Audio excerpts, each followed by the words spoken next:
Welcome to Module 1 of our Work Skills course. Within this module, we will explore optimal organizational skills necessary for success within a workplace.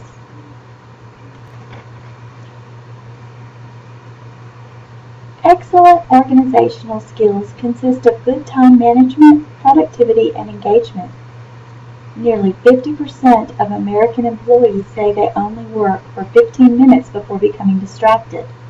53% waste an hour or more a day because of disruptions. Research shows that people in their 20s are at a particular disadvantage. We want you to take a hard look at what you are already doing.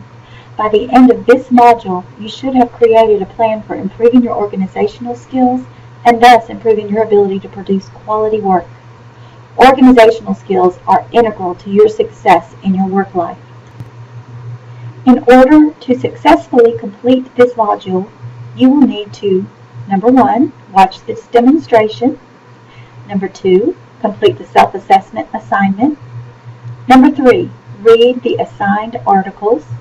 Number 4, complete the plan of action, post, and comment on 3 of your peers' plans.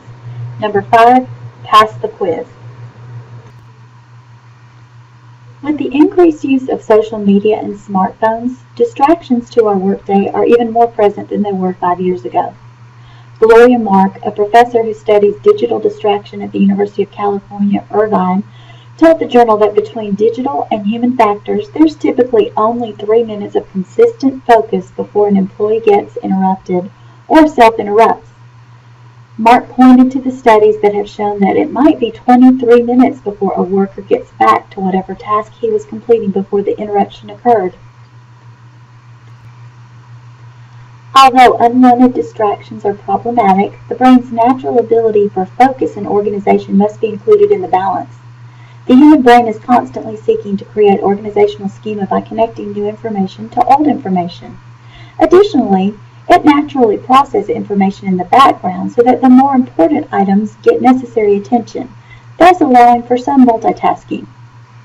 The key to effective focus is utilizing the brain's natural tendency towards organization and cycles.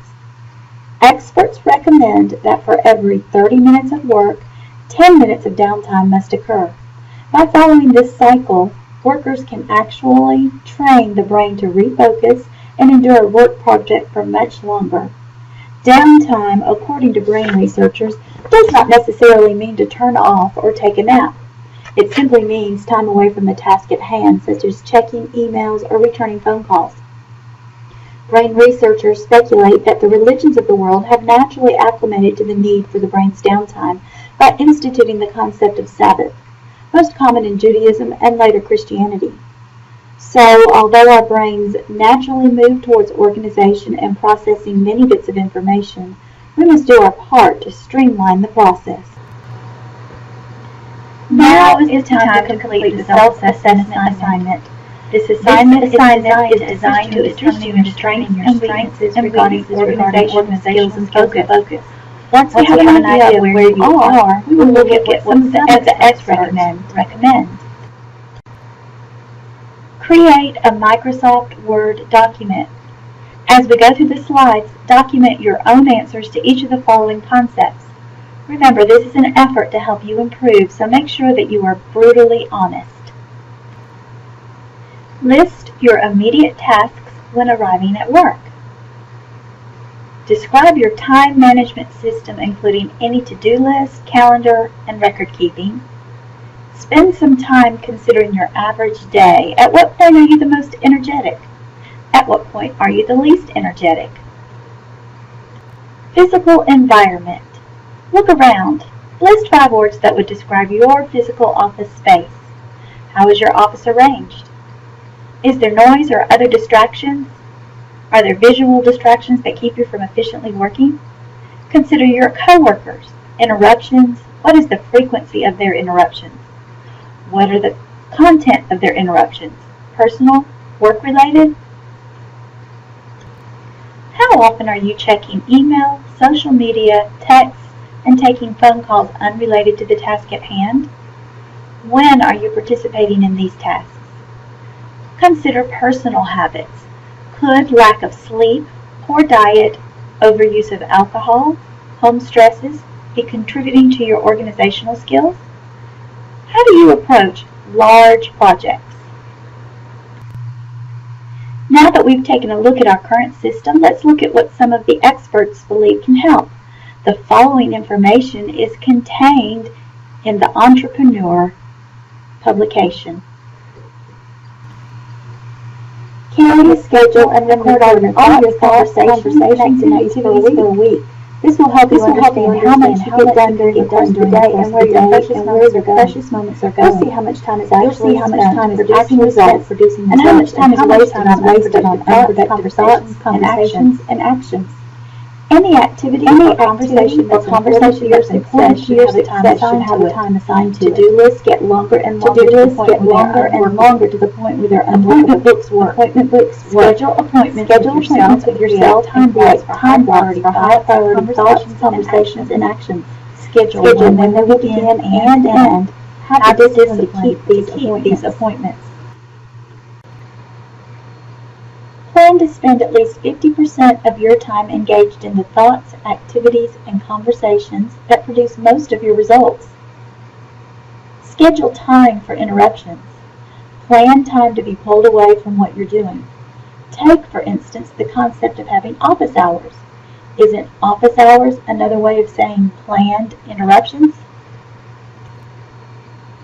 Take the first 30 minutes of every day to plan your day. Don't start your day until you complete your time plan. The most important time of your day is the time you schedule to schedule time. Take 5 minutes before every call and task to decide what result you want to attain. This will help you know what success looks like before you start. And it will also slow time down. Take 5 minutes after each call and activity to determine whether your desired result was achieved. If not, what was missing? How do you put what's missing in your next call or activity? Put up a do not disturb sign when you absolutely have to get work done. Practice not answering the phone just because it's ringing and emails just because they show up. Disconnect instant messaging.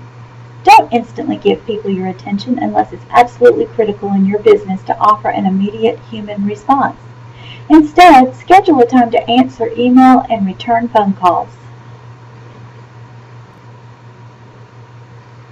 Block out other distractions like Facebook and other forms of social media unless you use these tools to generate business. Remember that it's impossible to get everything done.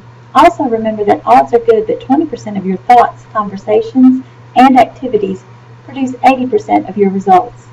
You will find that you may have little control over circumstances in some jobs, but people who are internally motivated have a much greater degree of satisfaction and success. You will get as much from your job as you are willing to put into it. It's not the volume of work, the interruptions, your boss, or your annoying office mate that makes you unhappy. It's your reaction to it. Go to the following links and read the articles. The information you gain from these articles will be helpful as you create your plan of action. As you take the quiz, you will also see some of the information is included there. Using information gathered from this demonstration, the articles, and other information that you may locate on your own, create a plan of action. Be sure to reference the initial document that you created when you were assessing your current organizational style or systems. Post your plan by Wednesday so that your classmates have ample time to review and comment on your plan. Comment on 3 other plans by the end of the module, making suggestions for improvements as well as identifying especially good strategies.